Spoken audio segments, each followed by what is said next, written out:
Our conversation with Ethan Strauss is presented by Uber Eats. You know how much I love Uber Eats. Get game day deals all season long. Time to look at this week's tastiest matchup brought to you by Uber Eats. Okay, he's one of my favorite people. His name is Ethan Strauss, and he used to be part of the traditional media, and he kicked that dead end profession to the curb, and now he is a Substack maven. He is a podcasting whiz. House of Strauss, to me, is my podcast listen of choice, especially on long walks. I want to talk about the Warriors you covered for years. So I looked, Sportico had a list today of the five most valuable franchises in the United States. Three of them were NBA franchises, and one was the Warriors. Now, if I would have told you 20 years ago, No. it's going to go Cowboys and Golden State Warriors, anybody would have thought, what the hell Yeah. happened? They were a mess for 20 years. Can you make an argument if they're an $8 billion franchise that seven and a half of that have been driven by Steph Curry? I know it's the number with a B. I'll say that much about it, whatever it is. I feel like the Logan Roy line where nobody wanted to watch the Warriors, but then we got Steph Curry and we got some draft picks and look at them. It's amazing how forgotten it is, how irrelevant they were. And I remember being in those locker rooms where a tumbleweed could have blown through because there's no media at all. That's how I got to covering them, Colin, is that I was just blogging about them as a fan on a fan site, Warriors World, back in the day. And I had other jobs that I was doing. And the guy running the blog said, we can get a credential. And I said, really? And he says, yeah, nobody's going to these games. Like they're desperate for somebody to go to one of these games because they've got the beat writer and then they've got the other beat writer. Half the time, those two beat writers are talking to each other and they're saying, hey, if you don't show up to practice, I won't show up to practice. And then we both get the day off. Like that was happening back then. And nobody would show up to practice and get any kind of story. It's been driven by Steph. It's been driven by more than Steph. I'm a little bit defensive on behalf of your guy, Draymond Green's legacy. I know he can annoy people, but Yeah. I think because he annoys people, they start rewriting history. I see people say, oh my God, Draymond was drafted into the perfect situation. Nobody has been drafted into a more perfect situation. And I go, when he showed up, there was no situation. There was no situation to speak of. Like nobody cared about this team. Nobody cared about this franchise. Nobody expected anything good on 2012 draft night. And that guy was a second round pick, no guaranteed spot. And he had to scrape, claw, wrench jobs away from guys getting paid a lot more money with a lot more organizational investment. He became the best defensive player of his generation, which then merged with Steph Curry being the best offensive player of his generation. And a lot of other things have gone right in between some other things going wrong. But it's a crazy, just miracle of a story. And yeah, I think you're right to hit on it that we almost take it for granted. We almost act as though this has always been a glamour franchise. They've always been here. It was not that way. They were Clippers North. It was different. Yeah.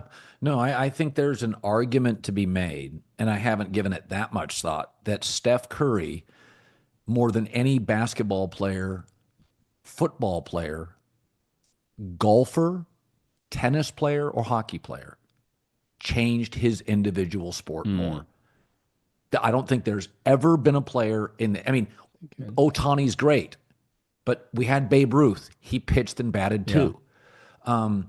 You look at the great football players. Well, Mahomes was great. So was John Elway and Dan Marino and Brett Favre and they're I think Philadelphia has the tush push.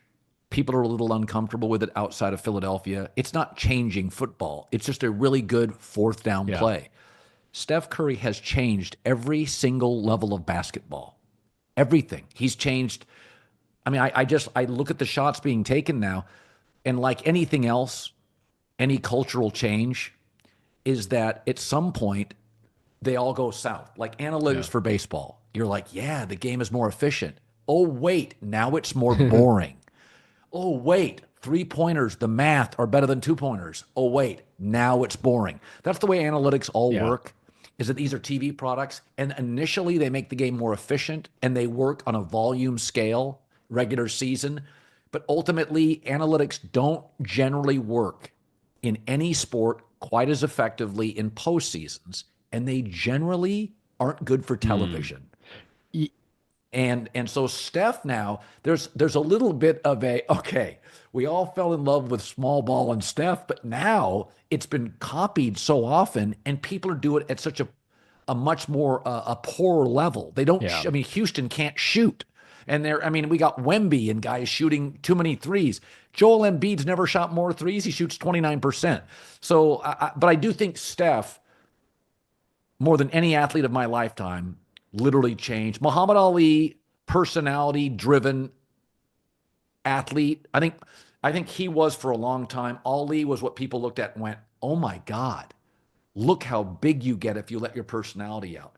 But I mean, that's just my No, take, that Steph Curry is really one of one in a cultural changing of sports aesthetic and style of play. you said a lot there. I love this topic. This is a great topic. I totally agree. And I think what's remarkable about Steph, and we need to add it when we say nobody has changed their sport more. When that happens, people can become a victim of their own influence. Mike D'Antoni revolutionizes basketball, but then he's almost a less effective coach because all these other people learn how to do it and maybe even refine it and maybe even do it better. And he gets overrun and he doesn't actually become a championship winning coach. The crazy thing about Steph is that he's been doing it for over 10 years and he has revolutionized the NBA, and he's still the best at doing it. He showed people the way it could be done. He gave them the recipe, and he's still the best chef cooking it. I didn't mean to make a Chef Curry joke right there, but you see what I'm saying? That's Yeah. unbelievable to do that, to be so influential and yet remain the best at what you're doing. Now, the other part of it that you said, the malign influence on the sport with analytics, the optimization problem, I think that's real. There are these strange things where sometimes we like something when one person does it, but we don't like when a bunch of other people are doing it. I felt that way about Zach Lowe's writing. Zach Lowe, probably the greatest NBA writer of all time. He had a very particular sort of style that was highly informational and could be a little bit quirky, but was fairly dry. But the way he did it was great. But so many younger writers coming up and bloggers coming up, they wanted to be like Zach Lowe because Zach was the man. And I looked at what they were doing and I went, I don't know if I like you doing this. It doesn't work when you do it. This isn't a recipe that works when somebody else does it.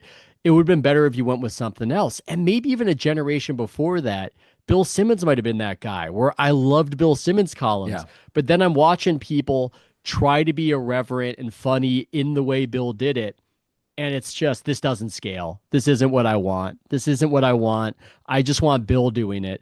That's what it feels a little bit like right now in the NBA, where a lot of people loved watching those Warriors in 2015, 2016.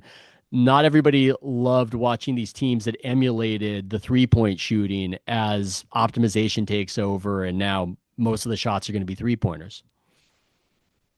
You know what I thought was really interesting? Because I thought Caitlin Clark, I was really disappointed in the WNBA, is that I thought Caitlin Clark's appeal was very simple. Holy shit, we found the female Steph Yeah. Curry. She's taking shots women don't take. I didn't think there was anything to it. And and then all of a sudden, and she has this Angel Reese, competition in college, like Magic and Bird. It pivots to the professional league, and it's fascinating. And Angel Reese, I think her success helps Caitlin Clark. I think it feels Bird Magic, although I don't think Angel is close to Caitlin as an influencer. Bird and Magic Yeah. both they kind of ended up in the perfect cities. Bird in kind of tough guy Boston, and Yeah. Magic in showy Los Angeles. But it was funny because with male sports, I feel bad for Caitlin Clark in the WNBA, that people are trying to explain her popularity. Nobody ever had to explain Steph Curry. It was just, did he just shoot from 34 feet off Yeah. balance and make three in a row? And there's part of me that feels sympathetic to the WNBA and part of me that doesn't. First of all, I feel like when you're young, when Bryce Harper came into baseball, he went through an Andy Dufresne tunnel for about 3 years because he was flashy, right? And baseball doesn't like flashy. So Caitlin's not the first athlete to deal with this. Tiger Woods had to deal with a lot of comments and a lot of traditionalists pushing back, and the network only shows Tiger. So Caitlin's not the first to go through it. But I do think the WNBA has gotten to a point where I want to say, girls, she's the female Steph. Just embrace the hell out of her. You're getting on private jets. So I tried to defend the WNBA initially, but how does that land for you? Because I think they've gotten to a point where I'm finding it hard now. Yeah. Like if the chippy play continues, you may just lose me as a viewer. Yeah. Yeah. I mean, it reminds me of they say about academia that the fights are so vicious because the stakes are so small. In the WNBA, there wasn't money to be made, and so attention is the money. And suddenly this player comes in and is getting all the attention. And this is the primary thing that you care about if you're not getting any sort of pay in accordance with what you think your value is. And there was a ton of resentment towards her. And a lot of people in that league seem to get caught up on this whole ought versus is problem. There are people that can really grapple with what is, and there are people who get really stuck on how it ought to be. And they're just fixated on it. It ought to be. It ought to be. Asia Yes. Wilson ought to be a huge superstar. Asia Wilson ought to be the person Nike is promoting because she's the best player in the league, and she is the best player in the league. But that's just not what it is. People are interested in Caitlin Clark. They like watching Caitlin Clark. Asia Wilson's game, it's more analogous to a Tim Duncan. People are not as interested in that. You can say there's a racial element of that. Okay, I don't know what to do with that. We can't just replace Caitlin Clark with somebody else. She's the person who showed up for this particular job of being Caitlin Clark. She's the one who is resonating. And we can either benefit from what it is, or we can tear apart everybody who's into it and make everybody feel bad about it and try to stop it from happening. That latter move seems completely insane to me, and yet it's entirely infected a lot of the coverage of the WNBA from people who support the league, at least support it, in quotations, because they're not helping it when they go about it that way. And even the, Time Magazine and even some of these publications that cover it, it's like they're scared. They're worried if they're not giving enough attention to the other players. Look at the history of basketball. Kareem, Giannis, Jokic did not move the ratings needle. Steph, Michael, smaller players did. This is the history of basketball, is that my son's not a sports fan. He likes Steph Curry because he feels like, oh, I could do that. I'm not that huge. Steve Nash had a wildly entertaining game. He wasn't a dunk machine. I didn't think as a kid growing up, Bob Lanier was fascinating. His game didn't work for me. So the truth is, basketball's history, the WNBA should take a deep breath and realize basketball's history is best score. Alex English led the 80s in scoring in the NBA. Alex English. There have been so many players. Kiki Vandeweghe. I don't remember a basket. He just never missed. But there are players that are just, Ant is dynamic and fascinating. Kobe was fascinating. But a lot of the bigs, and that's something we just have to be honest about. Russell Westbrook's game, I've said this before, in his prime, I'd have paid to watch him play. He couldn't shoot. I didn't love his handles, but sweet mother of vertical jump. The guy was like, it was popcorn in a hot skillet. He was flying through the air. So the NBA is so caught up on, well, she's the leading scorer. People like different. And no other woman shot 33-footers. It's that simple. Yeah, they like what they like. Not even Logan Roy could make Asia Wilson the biggest sneaker saleswoman in basketball. And it's no detraction from her game. She's excellent. But she's somebody, especially in the Time story, when she did an event with the 2K video game, who's just complaining about the lack of attention she's gotten and how it's not in accordance and it's not at the level it should be at. And it's, look, life to a certain degree is not fair. And that's actually what makes basketball sort of fascinating to me. That's why I wrote the Steph Curry article in 2016. There's this ineffable charisma of stardom, of superstardom, that you just know it when you see it. And we're not always sure about all the elements you need for it to happen and for you to really pop in the way that Michael Jordan did, in the way that Allen Iverson did in a totally different way, in the way that Steph Curry did. And the people who do it are worth billions of dollars to the league and to these sneaker companies. And then there are players who are effectively at the same tier or level that just can't and just don't. And there's just something human about it. And it just is what it is. And you're just going to make yourself miserable trying to figure out how it ought to be and change reality. Sorry to interrupt this great video, but please remember to like and subscribe. Thank you. Now back to the video. I think you have either an intuitive sense with business, either that or an acumen. Sometimes people just have a feel, but I think I've watched you build your business, and I think you've done a really good job of compartmentalizing things, being unique, but yet predictable enough that I get into patterns of listening to you. So as I watch you, it's not about your ideology. It's always about your content, but the way you've built is the way I would have built if I was a writer and went into Substack and podcasting. So you're a network executive. You get to pick 5 either events or sports to have huge contracts with. Everything going forward in 2025, you can consider everything. Like the NFL, you're going to have to pay a fortune for. So you get 5. Now, you can include events, every 4-year events. You can include leagues, whatever you want. You get 5. Put them in order of what you, Ethan Strauss, the new head of programming for blank, would do. Oh my God, Colin, I think I'm a good content guy. I don't know if I have that kind of business acumen. I think you think a little bit more in terms of business. I don't know how I would rank any of that because it's you've also got the problem of what they're worth, right? I think that women's college basketball, speaking of women's basketball, is an interesting sort of buy low proposition where it started to make some Yes. inroads. If you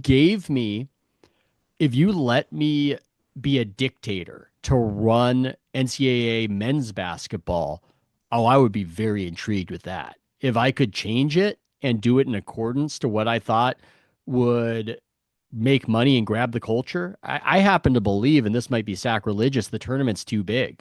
I think it's too big a tournament. I know a lot of people would say that's why I like it and it's what the gambling is about, but it's devalued the NCAA regular season. I might pare it back to 32 teams. I might make it a little bit less. I'd make the season try to matter more. I'd try to make those events tentpole events because college football has done really well over the last decade. I know there's been a little bit of slippage in the ratings. Maybe they, I don't know, oversaturated a bit with the expanded playoff, but they've done really well. College basketball hasn't. I want to make college basketball more event and less inventory. I think that's where it can really make some hay and be a counterpoint to the NBA, which is just too many games. How do I make what we're doing big events that cut through the noise?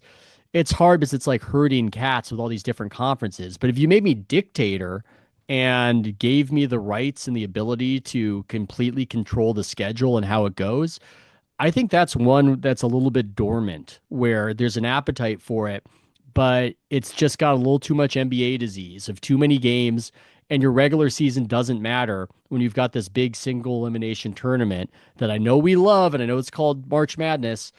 I want a way to preserve March Madness as a thing while making those regular season games matter. So that's the dream property for me. I'm sorry I couldn't rank them off the top of my head, but that's one where I've Yeah. looked at it and I'd said, man, if they could just do it different, they could really make this an even bigger thing in the culture. Because as much as we love March Madness, college basketball has never mattered less in my lifetime than right now.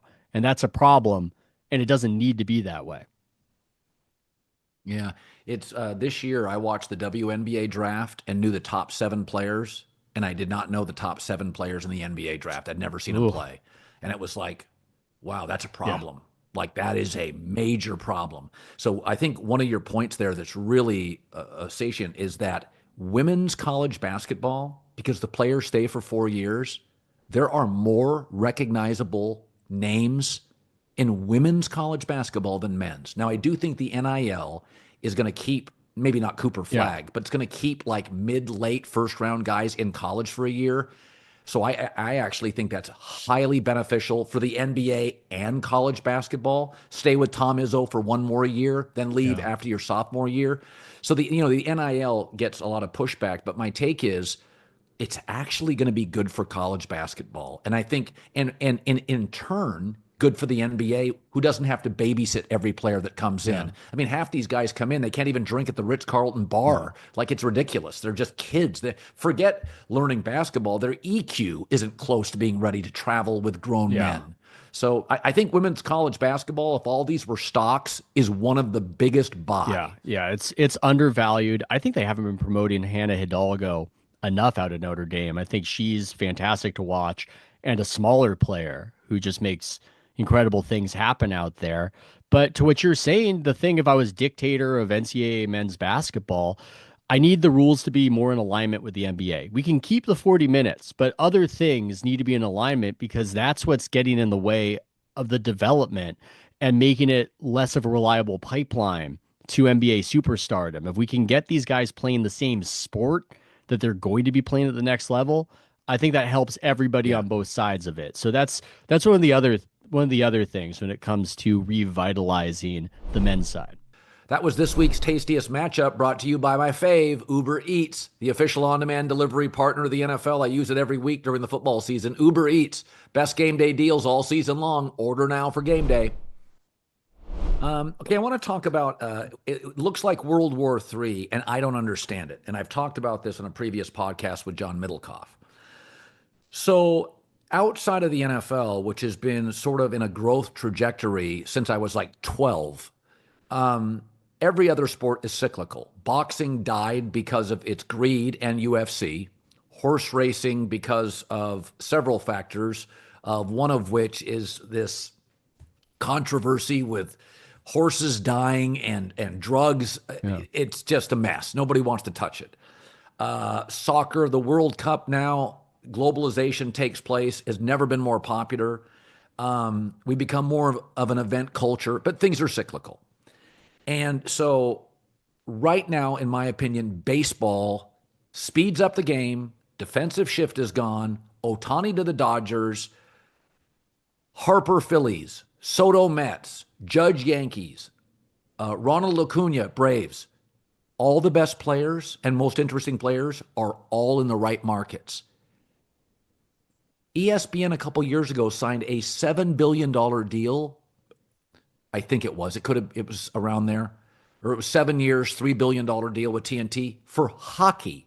There's not a single iconic hockey franchise in America. Maybe the Toronto Maple Leafs in North Mm. America. There's not a single recognizable superstar hockey player. You don't have to love the Knicks, Warriors, Celtics, Lakers, LeBron, Steph. These are household Yeah. names. I do not understand it. I think Jimmy Pitaro or whoever is in this process has made a big mistake stiff arming Major League Baseball. Like, guys, it is significantly more relevant than hockey. What say you? I wonder. I'm sure the analysis they did was deeper, but everybody's informed by their biases and the people around them.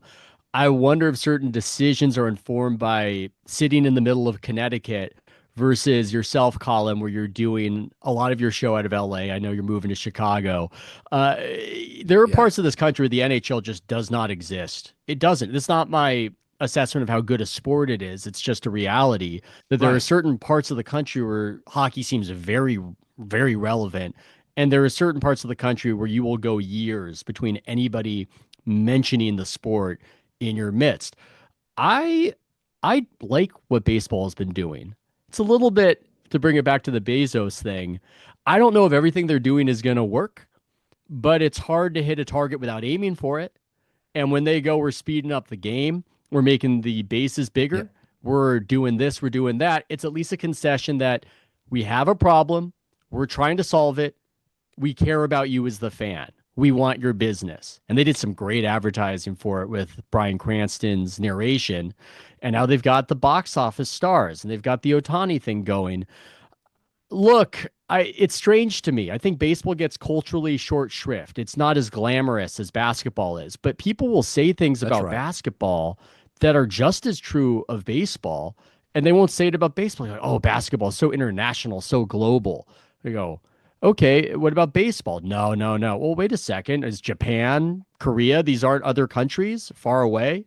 Latin America? I mean, baseball is still very popular. I think we just have it locked in our heads that baseball is the aging, graying, dying sport, I and these agree. other sports are on the come up.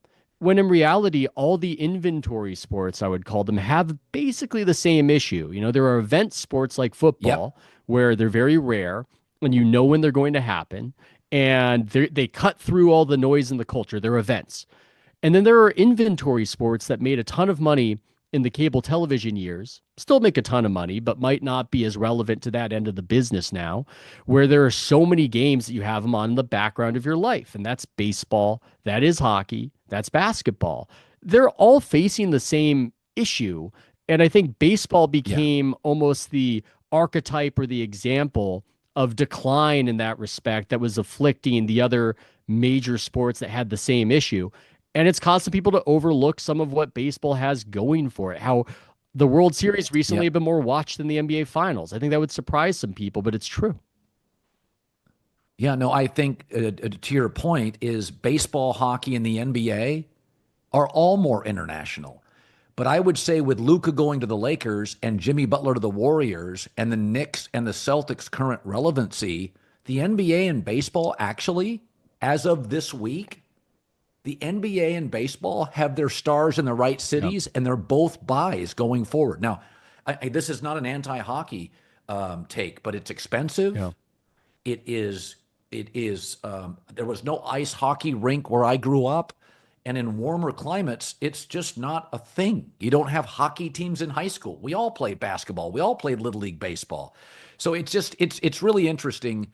Again, this goes back to everything but the NFL is cyclical. If you go look at college football, Ethan, after the kind of the USC Texas national championship, the sport for about 15, 18 years got really southern and really Yeah. regional. Georgia, LSU, Bama, Clemson. The numbers and the attendance went down. Alabama had an attendance problem with Nick Saban. Now, Fox and ESPN step in and say, we're financially going to control the sport. College football is now a buy. Mm. Baseball today is a buy. And I think it's a huge misstep by ESPN to break off talks. I can't believe what I'm watching. Man, I wish I could recapitulate what Logan Roy in Succession said in the first episode. There was this amazing scene where Ken, his son, did you watch Succession? How much exposition should I do here? I watched probably 4 or 5 Okay, that's good episodes. enough. Yes. That's good enough. The Yeah. Logan Roy, his son is saying it's all getting faster, it's all getting different. It's so different now. We've got to buy the equivalent of whatever Gawker was in that show. I think they called it Volter. And Logan Roy does this speech saying, "Oh, it's all so different." In the past they said people didn't want to go to the movies, but we built up the movie theaters, and it turns out they do. And he goes through this whole speech, and basically the idea of the speech is that it's not all about trends. Trends are part of it, but sometimes it's just somebody with a vision saying, this is what we're going to do. This is what we're going to be doing. I have the money. I can see it. I'm putting all my life force behind it. I don't know if that's going to be enough to make baseball as popular as it was in the 1980s. Indeed, I doubt it. But there's just something to this idea of the leadership matters. These sports, they're not just determined by these other factors. Sometimes the people running these sports, the people televising these sports, they have the capacity to step in like a Dana White. I don't think it was just natural for UFC to become the big property it was.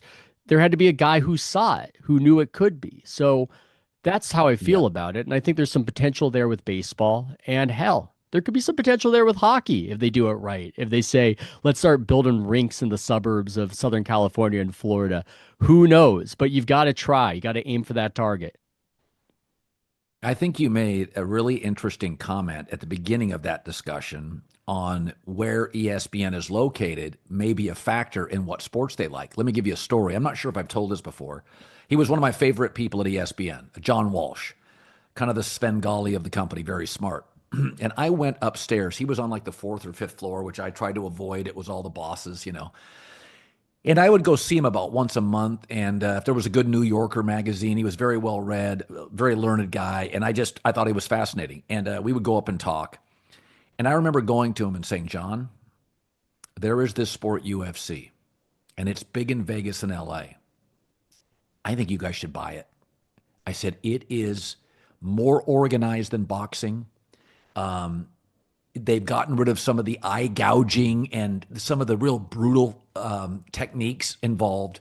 They've cleaned it up. It's more corporate, and it's not a pit bull against a beach ball. It's like boxing. It's got weight classes and size dimensions where you get even fights. And I said, John, I think this thing is huge. And the takeaway from John and many at ESPN is it's too brutal, it's too raw, there's too much blood. Let's talk Red Sox baseball. And I remember when I was I'm not picking on anybody, but I can remember there was a commercial one time. I was driving to work at the other place, and they were talking about Florida playing Florida State. And the commercial read at that company, and the Gators from Tallahassee and the Seminoles from Gainesville. And I literally called the boss and went, guys, you sound completely tone deaf to Southern college football fans. You don't even know where they play. And so I think your point is, and by the way, I'm not saying Fox or other networks haven't made mistakes. I'm not picking on anybody. But I do think when you grow up in the Northeast is that you don't follow college football. You didn't initially get UFC. It was, I can remember having bosses that really considered college football niche and baseball everything. And I do think, I argue this for years with friends. I said, my negotiations with Fox have always been pretty easy. And I said, one of the reasons is they're near Hollywood and they're what they would call talent friendly because this is the world they live in. And they live in Southern California. This is the home of entertainment and stars. So they're really good at negotiating with on-air people that it feels like family. It never gets personal. You don't always get what you want, but it does feel different. Whereas a lot of sports companies in the Northeast feel like sports factories. You go to work, you punch a clock, you put in overtime.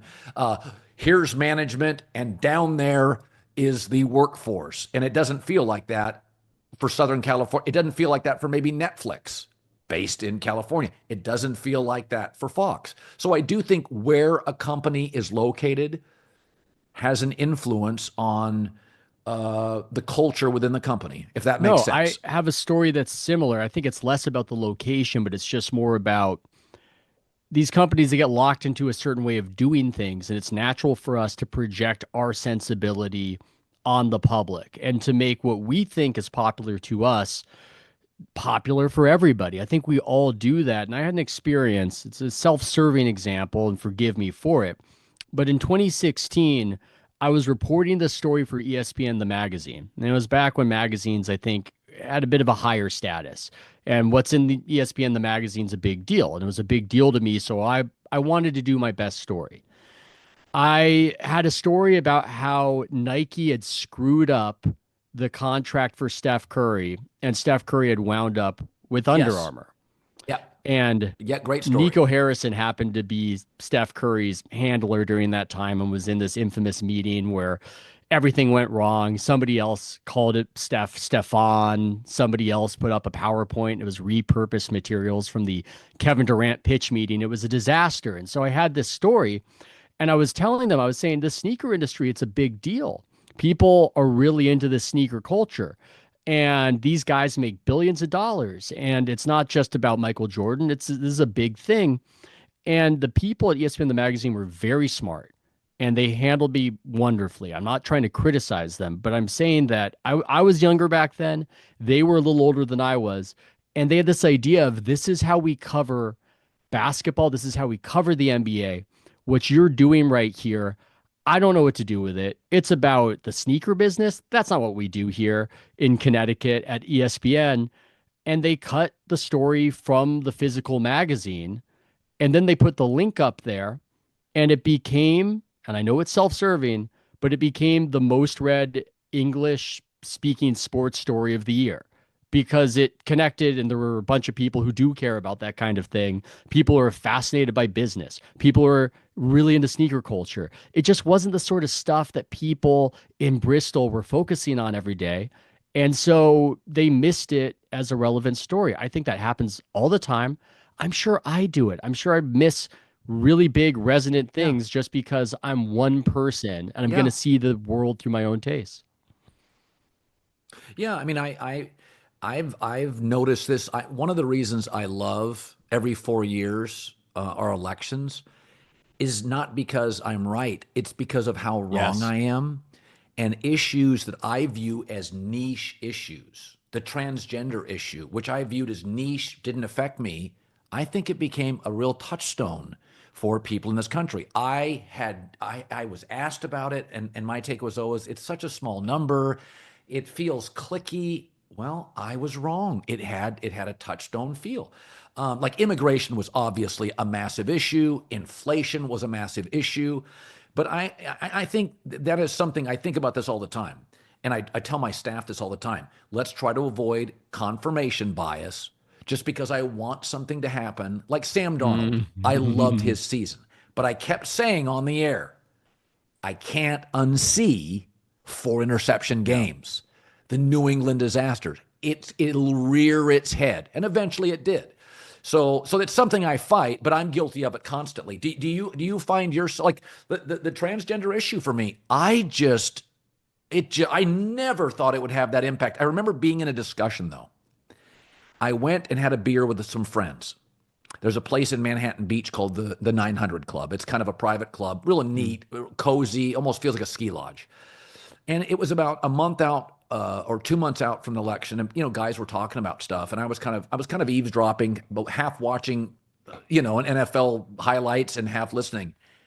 And I couldn't believe they had kids. I couldn't believe how passionate they were. And this is Southern Yeah. California. These are not like these are not like Midwest alt-right conservatives. It's not the crowd. And I remember walking out that night and thinking, man, I am just detached from this. Have you had something like that? Wow.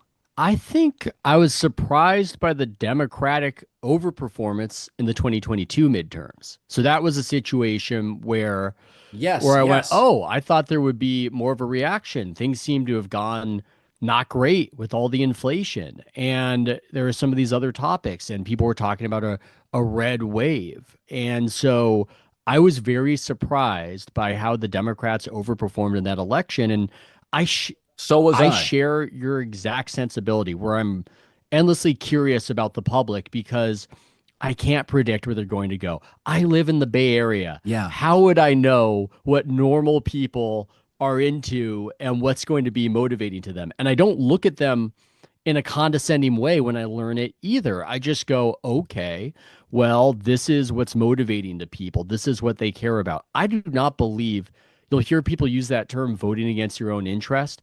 I don't believe that's a thing. I think your interest is what you're voting on.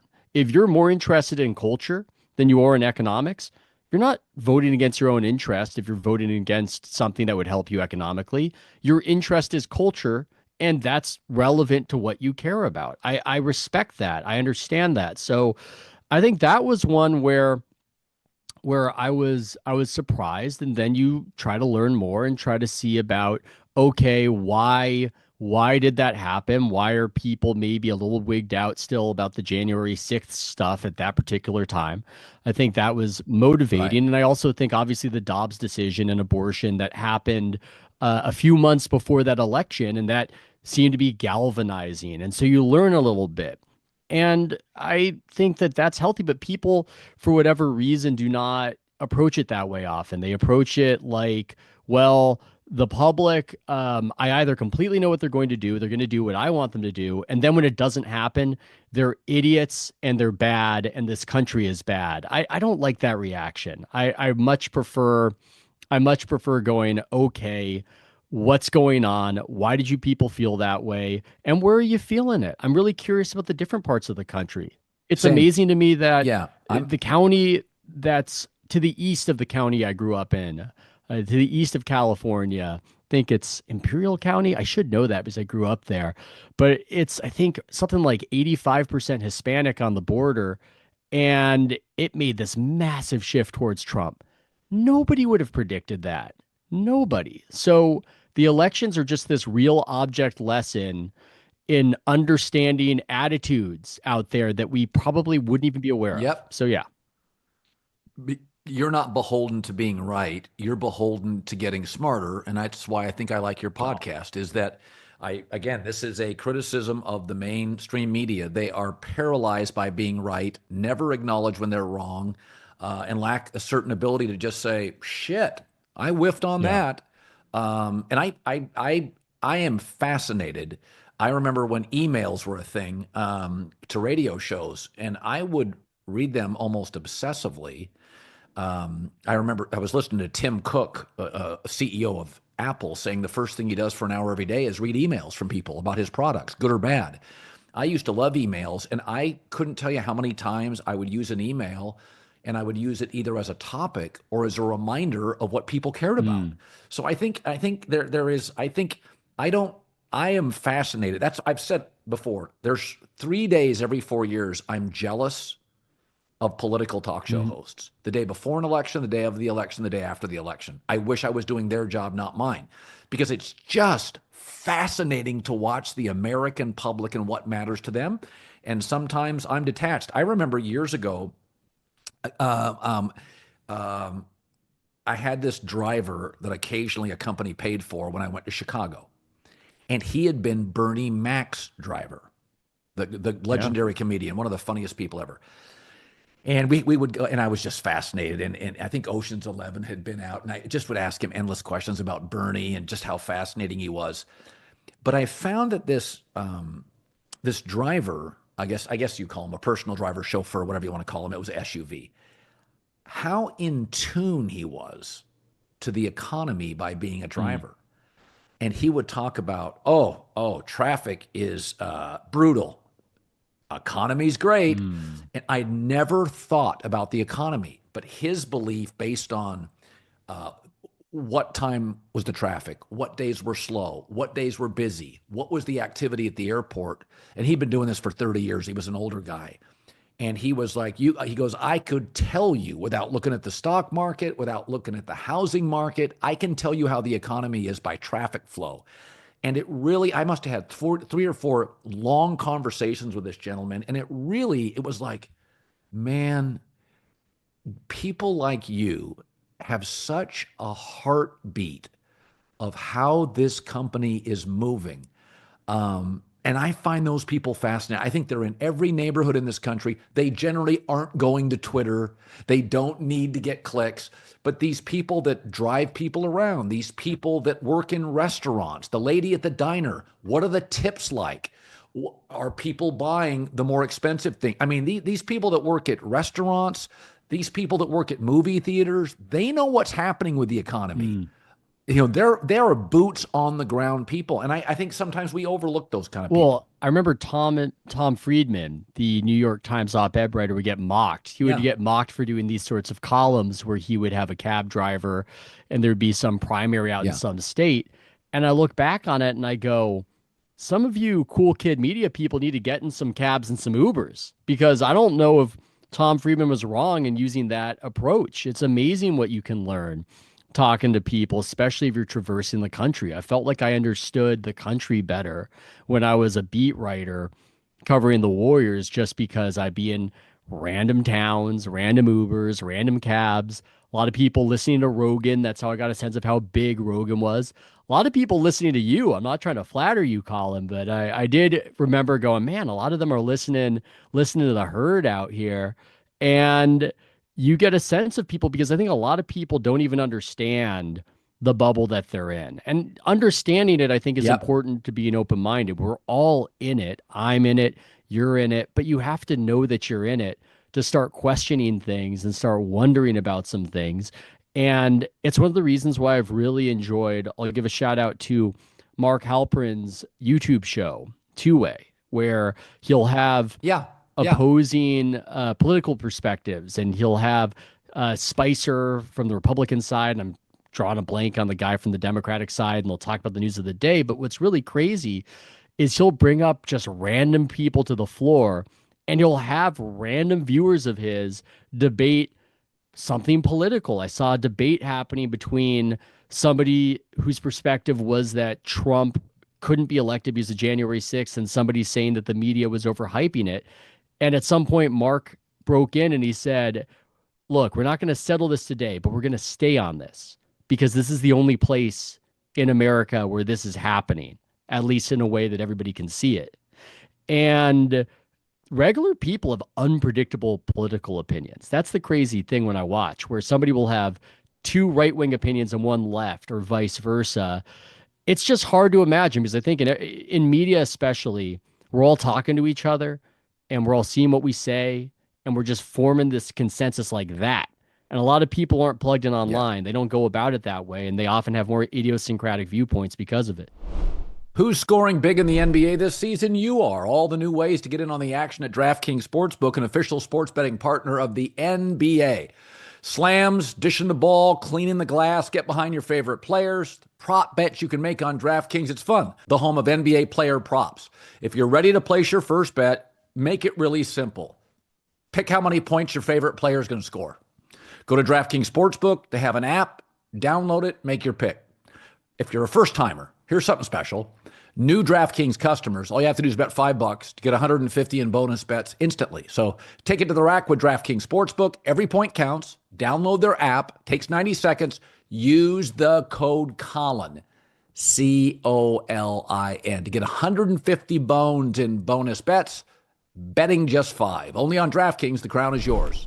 So I'm going to throw something out there, because you have a great sense of media, and you've created your own media position. So Jeff Bezos, the founder of Amazon, who, by the way, there's an old story in Seattle where I'm from, that years ago when Jeff Bezos was pitching Amazon to the top names at Microsoft, that the Microsoft guys came out of the meeting and said, we just met the smartest person we've ever met. Like Jeff was really, he was a next level thinker.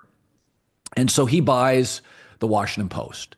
And the business is broken. And the most important part of media to me has always been not resources, but trust. And the newspaper industry especially has lost trust.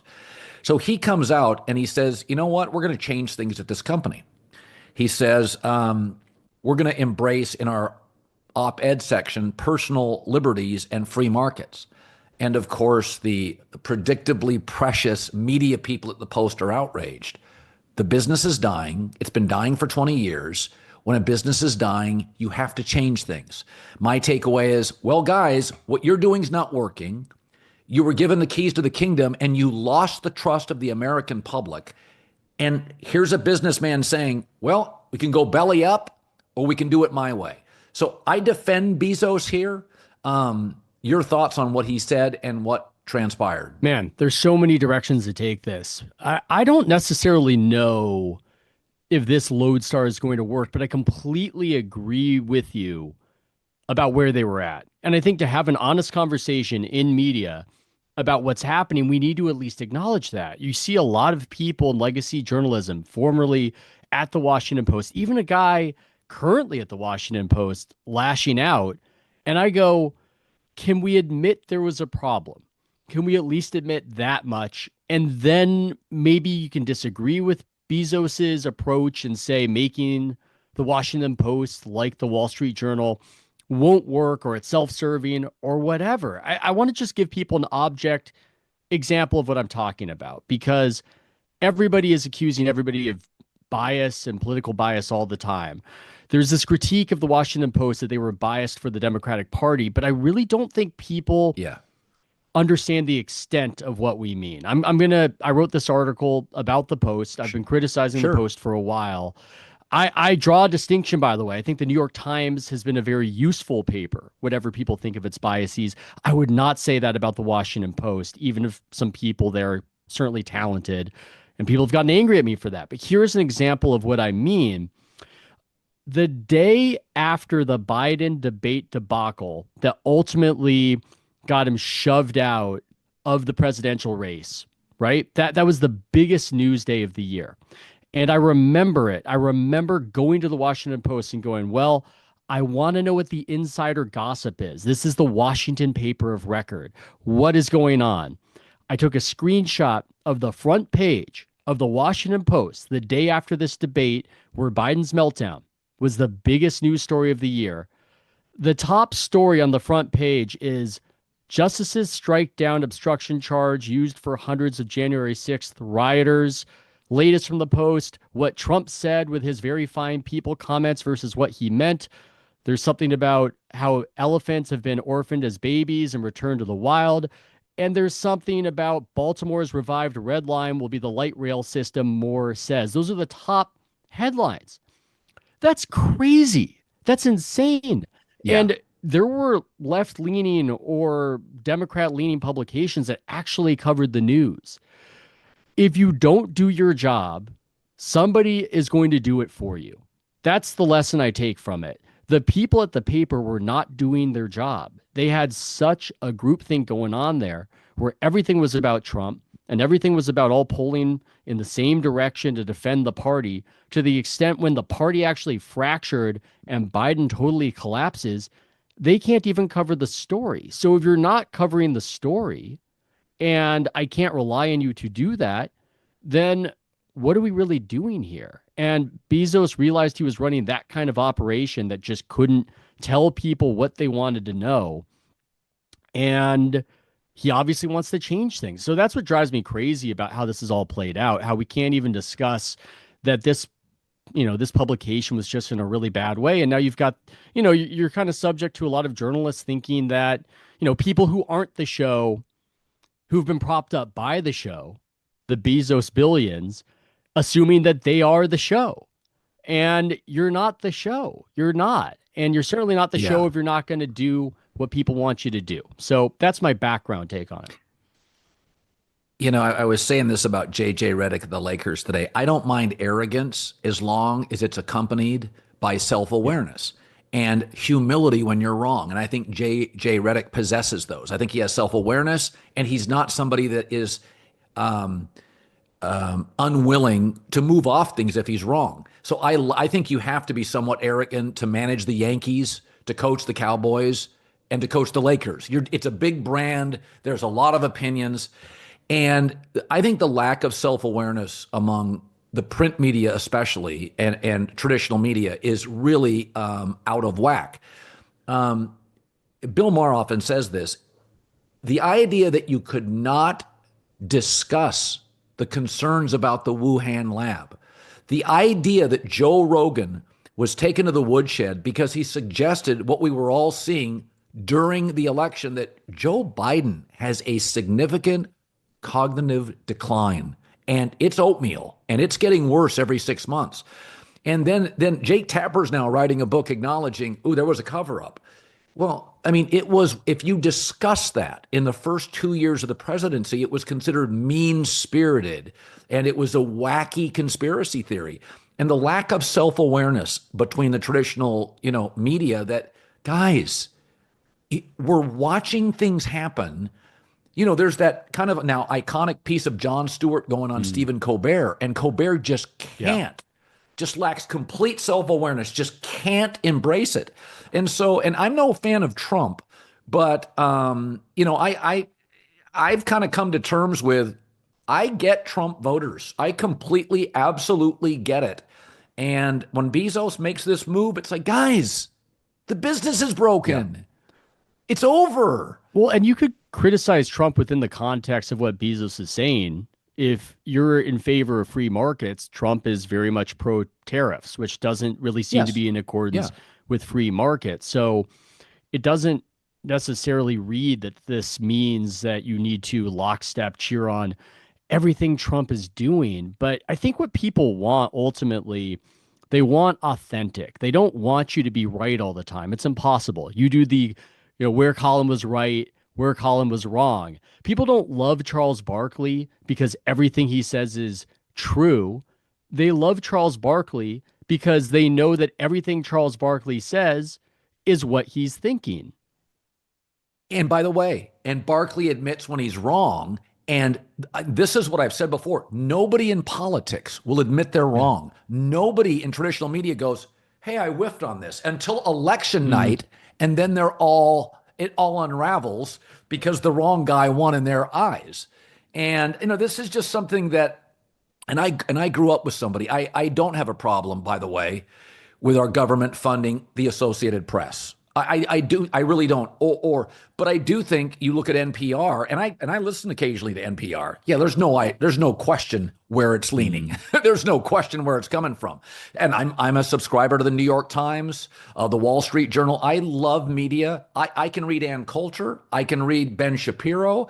I can read Bill Maher. I go all over the map. I'm curious. I want all sorts of media, but the inability for kind of these mainstream medias to acknowledge they are completely out of whack. Like right now, even with Trump and Elon Musk doing all these moves. Well, the truth, and I was thinking about this the other day, I'll throw this at you. Obviously, I don't want to get over my skis too much, but if you look at Europe and what has happened to their economy, it's bloated, heavy bureaucracy. I mean, you can go read about the last 10 years of Germany's economy. Too many regulations, too much bureaucracy, and now it's stuck in the mud. It used to be a more powerful force. And so I think what Trump is saying is what we don't want to do in this country, and I got about 6 months to turn this stuff around, is we don't want to be Europe. We're going to cut bureaucracy. We're going to cut spending. We want to be nimble and twitchier. So I'm interested to see how it plays out. I don't agree with all the moves. The media has come on the side of this is ending democracy. And my take is there are too many smart people that don't agree with that. Where are you on the Trump-Musk rapid changes that are happening very quickly? Okay, so you said a lot right there. One thing is, I think it's important to admit what you don't know. I think if people get so invested in trying to show that I have the best take on politics, I'm so smart, that they pretend to know things they don't. I do not know how our vast federal bureaucracies function. A lot of them. I don't. And right now, there's a fog of war quality to everything happening. Every story is like that story where, from the Musk side, it's politicos getting paid $1 gazillion by the government. And then it's, well, no, they're not really, but there's some function called Political Pro, and they've got a subscription, and it adds up, and maybe it's a little loosey-goosey. There's this fog of war where it's really hard for me to track what's happening. I'm intrigued by it. Same. I also have concerns about how you might not know what we rely on until it suddenly gets broken in this move fast and break things sort of ethos that Elon seems to be operating under. But my critique of the Democratic side on this and the media side on this is this. I could accept, let's say they're right about every single criticism they have right now of what Trump and Elon are doing in taking a machete to the bureaucracy in the way that they're doing it, that it's illegal, that it's misguided, that it's going to end bad. Okay, let's just accept that premise hypothetically. What is your alternative plan? Because I don't think anybody believes that our federal government, which just to service it, we're paying unbelievable amounts in just the interest on the debt in order to get it functioning. Yeah. Nobody believes that it's completely efficiently run and all the money is being spent efficiently. Nobody believes this. Nobody literally believes this. So tell me what should be cut. If you think they're doing it wrong, then tell me how it should be done right. What aspect shouldn't get as much money? Where could we become more efficient? If that's happening, I haven't seen it, or at least I haven't seen it at scale. And I think that speaks to the problem and the predicament much of the Democratic Party and the media that is sympathetic to them are in currently, which is this ability to criticize, but not an ability to present an alternative vision. This ability to say that this Trump issue set is bad or appeals to our basest instincts, but no ability to say, this is what the country should be. This is how we're going to thrive. This is how we will be great or great again, as Trump would say.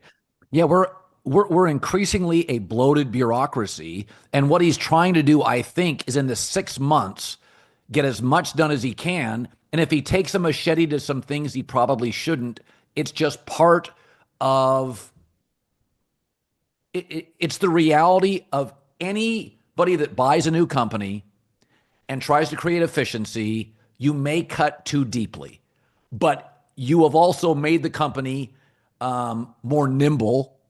You've made the company more efficient, and sometimes you just chop or lop off too much.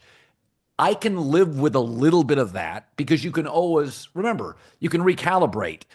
You lose at the midterms. I mean, this thing's not going to last forever. Trump's polarizing, so he's going to lose people along the way. But my take is, not only is there no plan, but there is, once again, it's this almost derangement syndrome where there's nothing that he's doing that works. And I don't believe that to be true. And that's what the media is feeding me. I completely agree. I think there are a lot of issues like this. I think Trump's number one issue in the first election, maybe the second election, was immigration. And you could say that he was cruel or wrongheaded. But then I would ask friends in my life, I'm in the Bay Area, effectively, 90% of my friends are liberal, vote Democrat. And I would go, okay, what should our immigration policy be? Who? How many, from where? And it would be crickets. And I think one of the reasons that that side of things has fallen into this sort of paralysis of never needing to articulate a vision is I think they had a significant advantage. I think that they did have a near monopoly on media, certainly legacy media. Twitter was on their side. Twitter was run by like-minded people, and it was this messaging apparatus. So if they had a problem with what the other side was doing, they would just mirror what each other were saying, and it would be very effective messaging-wise. We're in a new reality. Love him or hate him, Musk has this powerful network in Twitter, X as he calls it. He's in government, so he can message what he's doing and get his version of it out there. You can say that there's a conflict of interest there. You can say that's a dystopia. You can say all these different things about it, but it's powerful. And you're going to have to do more. You're going to have to do better than just saying he's bad, he's a Nazi, or Trump is a Nazi or a fascist, or any of this sort of messaging that might have worked in 2017, but we're in a new reality. Demographics are shifting. The Democrats are losing young men to a crazy degree. I'm sure you've noticed this because even in our business, Colin, it's not necessarily politics purely. The customers people care about are young men, and they're going the other direction. I just don't think it's good enough to sit back and criticize. I think you need to have something of your own to sell. Ethan Strauss, his podcast is House of Strauss. He's got a wide variety of guests. He is a podcaster with dexterity. He can talk business. He can talk sports. He can talk media. You and Glass-Steagall get all, it's one of my favorite. You guys get into the weeds on stuff, which I'm completely fascinated by. And you do all this amazing homework. And I just want you to know, I don't know the download numbers, but all that wonky media stuff, for a guy that's been in it probably too long, I find fascinating. I really appreciate that. And thanks so much for all the kind words. And this has been fantastic. Thanks so much, Colin.